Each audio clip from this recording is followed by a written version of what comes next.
এক নীরব ধসের মুখে পড়েছে বরিশাল নগরী। প্রতি বছর গড়ে 1.66 মিলিমিটার করে নিচে নেমে যাচ্ছে এই নগরীর মাটির স্তর। বিশেষজ্ঞরা সতর্ক করে বলেছেন, এই অবনমন যদি এভাবে অব্যাহত থাকে তবে আগামী 50 থেকে 100 বছরের মধ্যে বরিশাল নগরী সমুদ্রপৃষ্ঠের সমান উচ্চতায় চলে আসবে, যার ফলে সামান্য জোয়ারের পানিতেই প্লাবিত হবে পুরো নগরী। জার্মানির সহায়তায় বাংলাদেশ ভূতাত্ত্বিক জরিপ অধিদপ্তর ও federal institute for geoscience and natural রিসোর্সের এক যৌথ গবেষণায় এই উদ্বেগজনক তথ্য উঠে এসেছে।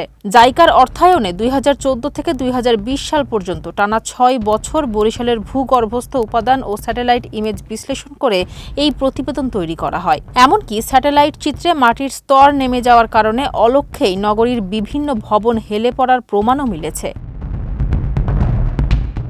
গবেষকরা বলছেন, ভূগর্ভস্থ পানির অতিরিক্ত উত্তোলন এবং অপরিকল্পিত নগরায়নই মাটির এই অবনমনের প্রধান কারণ। ভূতাত্ত্বিক জরিপ অধিদপ্তরের উপপরিচালক মোহাম্মদ আনিসুর রহমান জানান, এই ধস অব্যাহত থাকলে ভবিষ্যতে বড় ধরনের বিপর্যয় ঘটবে। এই সংকট মোকাবিলায় অবিলম্বে ভূগর্ভস্থ পানি তোলা বন্ধের তাগিদ দিয়েছেন তিনি। এর বিকল্প হিসেবে নদী, খাল ও পুকুরের মতো ভূ উপরিভাগের পানি পরিশোধন করে নগরবাসীর চাহিদা মেটানোর তাগিদ দেওয়া হয়েছে। একই সঙ্গে বরিশালের ভূতাত্ত্বিক বৈশিষ্ট্য মাথায় রেখে অবিলম্বে অপরিকল্পিত নগরায়ন ও বহুতল ভবন নির্মাণ নিয়ন্ত্রণ করার আহ্বান জানিয়েছেন সংশ্লিষ্ট কর্তৃপক্ষ।